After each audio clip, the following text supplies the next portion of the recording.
Kesian dah dekat dia. Jangan dia buat menaya dekat dia. Masalah mengugut dan menakutkan saudara itu zalim yang besar. Nabi kata, duk ugut ni Nabi kata haram. Haram Nabi kata. Bahkan satu zalim yang besar Nabi kata jangan. Duk ugut sama-sama orang Islam ni tak boleh tuan-tuan, tak boleh. Tak boleh. Apa cara sekalipun tak boleh duk ugut orang Islam. Siapa yang tak ambil dos ketiga mai sejahtera kembali putih. Tak boleh. Sebab tu orang tanya saya, ustaz, yang ustaz duk marah sangat pasal apa? Sebab saya nampak merapu. Tak ada siapa nak cakap. Tak merapu lagu mana tuan-tuan? Cukuplah orang dah ambil 2 dos. Nak gempak kita pun agak-agak sampai 17,000. Kemarin 13,000. Hari tu dia kata akan mencecah 15. Hari ni naik 17. Kita bukan nak tikai, cuma nak tanya. Kita ni tuan-tuan, kita ni cerdik. Rakyat Malaysia ni cerdik. Gagah kita ni tak jadi menteri ya. Hak jadi menteri tu bukan cerdik, bodoh berselera. Ada gelaran YB Datuk Seri, mana nampak lagu cerdik? Dia bodoh pada kita. Tuan-tuan cuba tengok daripada sidang dalam parlimen tu, lebih kedai kampung, kat kedai kopi kampung ni lebih tertib duk menyembang daripada mereka hadut dalam parlimen tu, betul ke tak? Berkelin macam budak-budak sekolah nak. Maklum Bangli kita ni mau bagi kuat dia pakai, bagi jadi menteri, mana buat kemah lah tuan-tuan suruh dia jaga putih duk pakai baju teluk belanga kem dekat tu. Saya pun maklum mau jadi menteri kewangan, kemah. Kita masuk pergi kelas cakap orang putih buat 3 hari mandi. Yes, no right, cibai dan jauh. Jadi ya kan. Kemah nampak. Tuan-tuan, kita ni cerdik, bukan kita ni bodoh. Ni dia pada main kata 17,000. Kadang-kadang kita ada otak yang boleh fikir. Ada akal boleh fikir. Ada orang dia ada otak, dia ada akal, tapi dia tak kerti fikir. Ada orang begitu, dia bukan kerti fikir. Tuan-tuan ingat, semua orang ada akal, dia kerti fikir. Melambak ada akal, tak kerti fikir. Terima bulat-bulat, telang ngau, bongap, ngap. Ada orang dia fikir. Kemarin 13. Sebelum tu 9. Sebelum tu 10. Sebelum tu 9. Sebelum raya Cina, 2,000, 3,000, 2,000, 3,000, 2,000, 3,000. Lepas raya Cina 12,000, 13,000, 14,000, 17,000. Hamba yang kata Omicron ni pun dia pandai. Dia pandai. Omicron ni. Gagah dia tu Covid, kalau dia tu orang, dia boleh jadi menteri lah Omicron ni. Dia cerdik Omicron ni tuan-tuan. Ustaz ni duk tengok dalam kitab ni tak ada tulis Omicron. Mampu pergi aku nak cakap. Orang tak mau dengar, pergi balik. Omicron ni maklum. Omicron. Pasal dia Covid ya, yang dia kutuk. Kalau dia orang, boleh jadi menteri lah Omicron ni. Masa tipu Sam dia tak kalut. Masa raya Cina dia pun tak kalut. Christmas dia tak kalut. Amai dekat Ramadan dia buat kelang kabut. Nak haram tunggu Omicron ni pun. Dia cerdik tunggu. Ni mulalah. Saya kena tuan-tuan perasan lepas Covid tu cakap cukup tertib maklum kan. Ni saja dia pun nak begini hangat. Omicron ni dia cerdik maklum. Dia dah kata dah kat kawan-kawan, Omicron ni kalau dia boleh jadi orang, saya akan usaha bagi dia jadi ahli parlimen untuk boleh jadi menteri.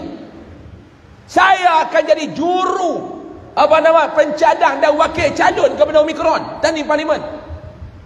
Saya tak mau bagi dia tak lain, saya nak suruh dia bertanding di parlimen Rembau. Kalau dia berjaya, Omicron ni tuan-tuan yang berhormat Datuk Seri Omicron bin Pelak Kron, kita jadikan dia menteri kesihatan. Cukup cakap. Masuk rejab dia pun buat kelang kabut Omicron ni. Hari ni dia 17,000. Saya tengok 17,000, saya terkejut main terkentut. Terkejut main terkentut, main orang tunggu. Bukan saya nak main bohong malam-malam kan.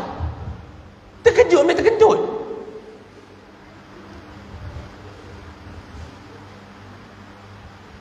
tanya tuan-tuan, kita fikir dengan kepala otak yang Allah Ta'ala bagi kat kita dan akal ni tuan-tuan.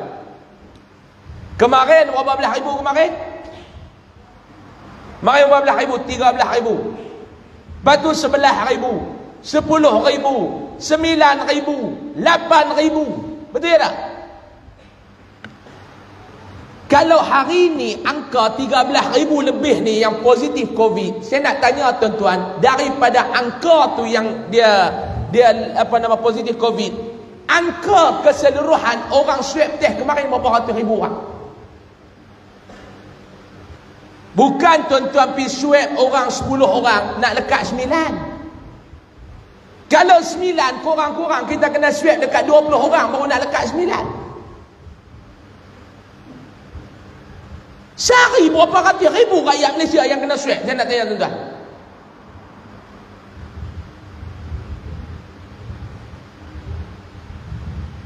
Lepas kata 0.4%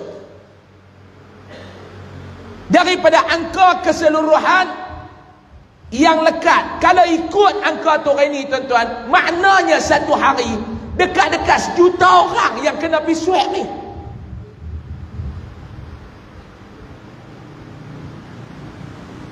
Tuan-tuan kira 600,000, 700,000. Kita sembang cara Kedah ni dekat juta lah senang. 1 juta maklum. Mau sebulan habis rakyat ni dia pergi jodoh itu. Dan kita nak tanya pecahan tu pula di Kedah berapa ratus ribu daripada sekat 1 juta.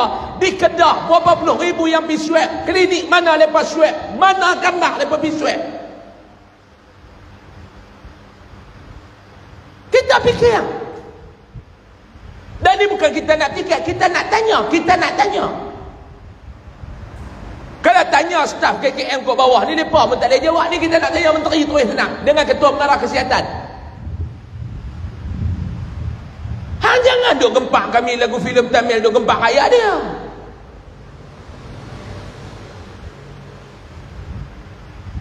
Ada kita tengok dalam sosial media, dalam Facebook nu dia 40,000 orang pergi duduk bergaduh, rojoh hidung kat 40,000 orang. Mana ada? Saya takut Omicron tu sendiri pergi tulis angka dia. Sebab dia cerdik.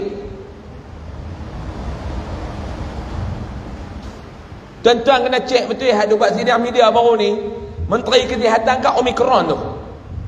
Takut-takut Omicron menjelma jadi Menteri Kesihatan.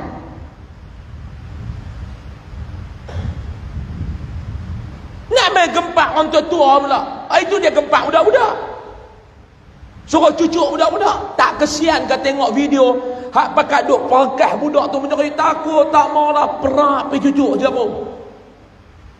Budak umur 5 tahun nak kena cucuk, budak umur 6 tahun. Tuan-tuan, kita nak letak tak mana hati dan perasaan ni. Cucuk dia lembek pilung kaki tu bagi seteruk anak. Lah boleh nak cucuk budak-budak, kita setuju. Nak cucuk dos ketiga orang tuan-tuan setuju. Tak apalah anak cucuk budak-budak ke, tak apalah anak cucuk orang tua-tua ke. Cuma kita minta kepada Kementerian Kesihatan Malaysia kena buat satu surat. Kalau apa-apa berlaku selepas cucuk ni, dos ketiga ni tuan-tuan, dan dos kepada budak-budak, kalau apa-apa berlaku kepada anak-anak kita, kepada mak bapak kita, Kementerian Kesihatan Malaysia, Menteri Kesihatan Malaysia, Ketua Pengarah Kesihatan Malaysia wajib bertanggungjawab di atas apa yang berlaku. Setuju ke tak? Wajib bertanggungjawab.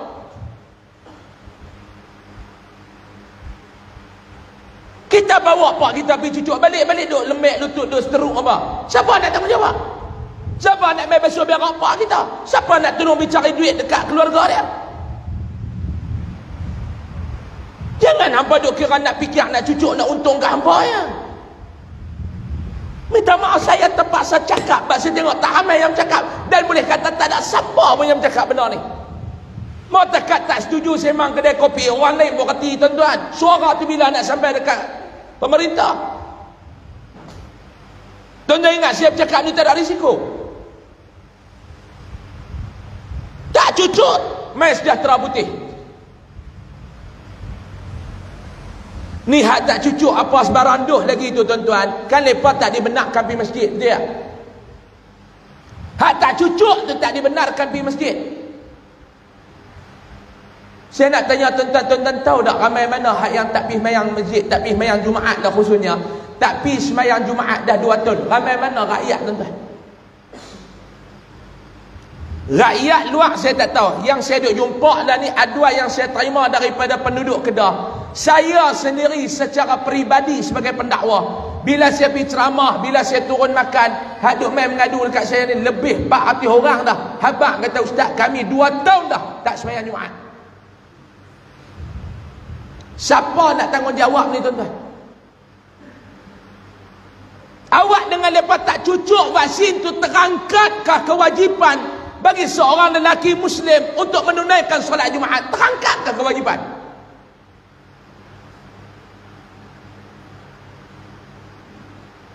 Alah, tak apa suruh mereka cucuk lah. Tuan-tuan nak bertengkar dengan mereka nak suruh cucuk, lama mana lagi masa? Mereka tak semayang 2 tahun dah. Kalau masjid-masjid kampung ni tak ada masalah tuan-tuan. Nak jenis pejam mata ni banyak pada celik. No, kalau masjid yang jawatan kuasanya New District, mereka pun tak reda. Geng-geng masjid ni pun tak reda nak halau orang. Tapi mereka kata kami terpaksa patuh kepada SOP. Kita tanya pejabat agama. Ni bukan saya nak bela orang pejabat agama tak. Tapi saya tanya. Geng pejabat agama kata kami pun tak mau. Lah ni hampa buat lah. Jangan bagi ada aduan sudah. Hampa buat kami pejam mata lah. Pejabat agama kata pejam mata. Tapi berapa ramai? Kalau AJK masjid jenis tegah ni tuan-tuan, tak bagi. Suruh pula gad tu jaga depan tu. Dah lepas buat peraturan, patut nak suruh kita langgar. Lepas yang buat peraturan, mana-mana orang yang tak cucuk jangan bagi masuk masjid, patut nak suruh orang masjid langgar peraturan.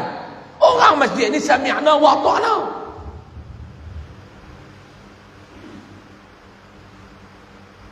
Berapa ramai? Tu yang tak cucuk. Tuan-tuan bayangkan, lah ni yang kita dusah hati. Lepas Menteri Kesihatan buat sidang media, mana-mana penerima Sinovac, vaksin Sinovac yang tidak mengambil dos ketiga, status MySejahtera dia akan bertukar menjadi warna putih. Bila tukar jadi warna putih, maknanya tak lengkap. Kalau lengkap dia warna kuning. Macam kita ada pergi cucuk kali pertama maklum, MySejahtera kita warna putih. Siap dua lah jadi warna kuning. Tuan-tuan bayang kalau MySejahtera ni bertukar jadi warna putih balik, ramai mana pula orang tua-tua ni tak boleh pergi masjid? Berapa ramai lagi umat Islam yang tak boleh pergi sembahyang Jumaat? Tuan-tuan ingat, Covid ni nak selesai kan? Kalau tanggungjawab kita dengan Allah kita tak selesai, Allah nak turun bantuan kepada kita? Sembang lah, doa lah. Allahumma inna na'udzubika minal barasi wal jununi wal juzra wa min sayyi'il asqam wa min sayyi'il asqam wa min sayyi'il asqam. Rakyat tak pergi sembahyang Jumaat berlambak, Allah Ta'ala nak turunkan bantuan kat kita tuan-tuan. Siapa nak fikir?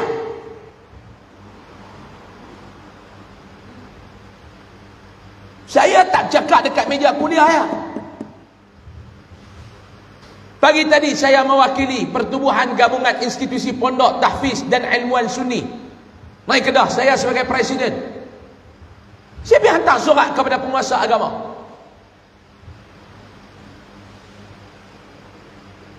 Saya minta mengkaji semula, meneliti semula, kita minta. Tapi kita pun faham, jabatan agama lah, jabatan mufti ni tuan-tuan, kalau ikut peribadi mereka pun tak reda, tapi mereka terikat. Tanya mereka kata kita terikat dengan Majlis Keselamatan Negara MKN. Kita faham. Lepas tu saya tak bersetuju tuan-tuan duk maki pejabat agama apa semua ni. Saya tak bersetuju. Sebab saya kawan-kawan dalam tu pun ramai. Kita tahu. Dia berkata kami nak buat apa ustaz? Kami di pejabat agama daerah, kami banyak ada pejamatan. Ada tu imam kata ni lagu mana tu je ni lepa ni. Buatlah tu imam pun jangan bagi orang mengadu sudah. Kalau orang mengadu payah pula kami pun nak kena turun lah. Tu imam buatlah kok mana pun.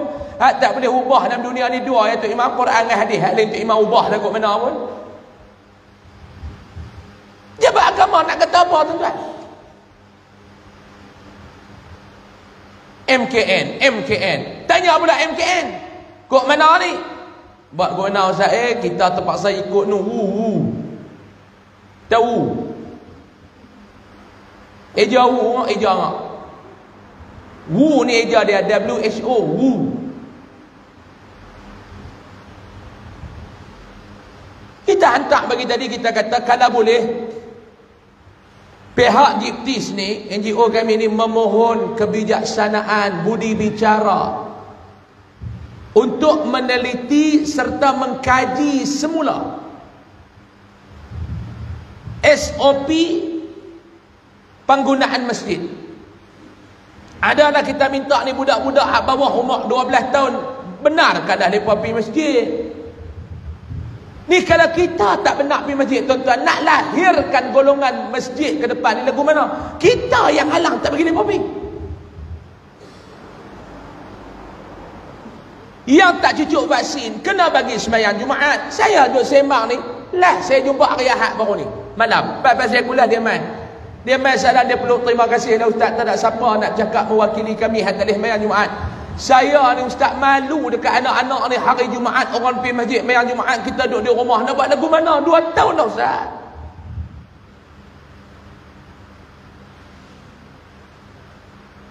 Tuan-tuan, ada masjid yang masih tegar. Tuan-tuan nak salah kat masjid?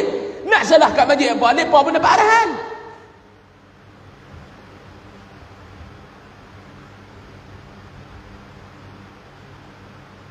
Saya kata sediakan, kita bagi cadangan. Longgarkan sedikit. Buatlah penelitian semula. 2 tahun dah kita dah ikut SOP ni. Tak berjaya tuan-tuan ni. 2 tahun dah tak berjaya. Cuma bagi orang yang tak vaksin pergi masjid sembahyang doa ramai-ramai. Tak bagi campur dalam masjid, sediakanlah satu ruangan khas. Ataupun kalau payah sangat tuan-tuan, cari dewan-dewan orang ramai kat dalam kampung ni, jadikan pusat untuk solat Jumaat bagi mereka yang tidak cucuk vaksin.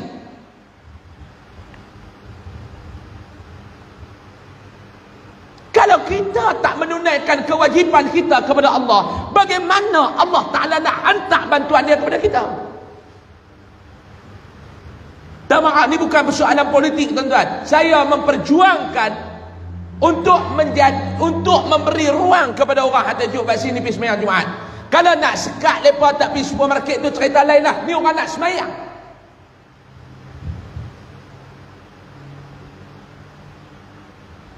Ni nak suruh cucuk, mau tak cucuk? Kembali mai sejahtera pada warna putih. Soalan kita, kalau kembali mai sejahtera pada putih, maknanya mereka ni tak boleh masuk masjid. Ui. Ni betul-betul tak masuk akal tuan-tuan. Kalau bahasa kasar, gila. Taklah saya nak cari populariti ke apa tuan-tuan dah. Minta maaf saya kalau benda tak betul, saya kata tak betul. Dan benda tu kena melibatkan agama dan persoalan akidah. Saya sanggup mati tuan-tuan ni, saya sanggup mati. Katakan nak sembang buat aku sini, saya mau mati. Tuan-tuan fikir Allah Ta'ala nak bantu lagu mana kalau kita pun tak bantu nak bagi orang sembahyang, nak sembah dekat dia. Hanya nak berdoa, hanya nak sembahyang hajat. Sini doa yang ni tak sembahyang. Puak ni pun berdoa, ya Allah jangan duk bagi putih lah wabak ni, ya Allah kami nak sembahyang pun tak boleh. Agak-agak ni golongan yang tak boleh sembahyang Jumaat, golongan yang tak boleh pergi masjid ni, termasuk dalam golongan yang dizalimi ataupun tidak? 2 tahun mereka tak boleh sembahyang Jumaat. Agak-agak tuan-tuan mereka ni dizalimi ataupun tidak? Doa orang yang dizalimi ni dengan Allah ada hijab ataupun tidak?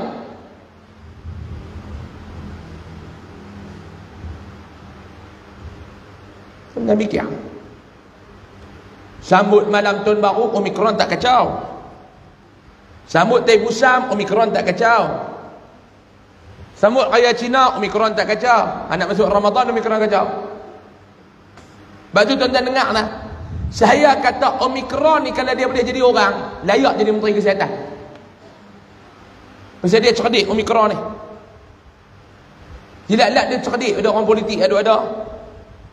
Sebab itulah saya kata, minta Perdana Menteri ni, tukarlah Menteri Kesihatan ni. Dia suruh cucuk. Bih berdetik pit lagi rakyat ni tuan-tuan. Nak kena cucuk, cucuk, nak cucuk. Allahu Akbar.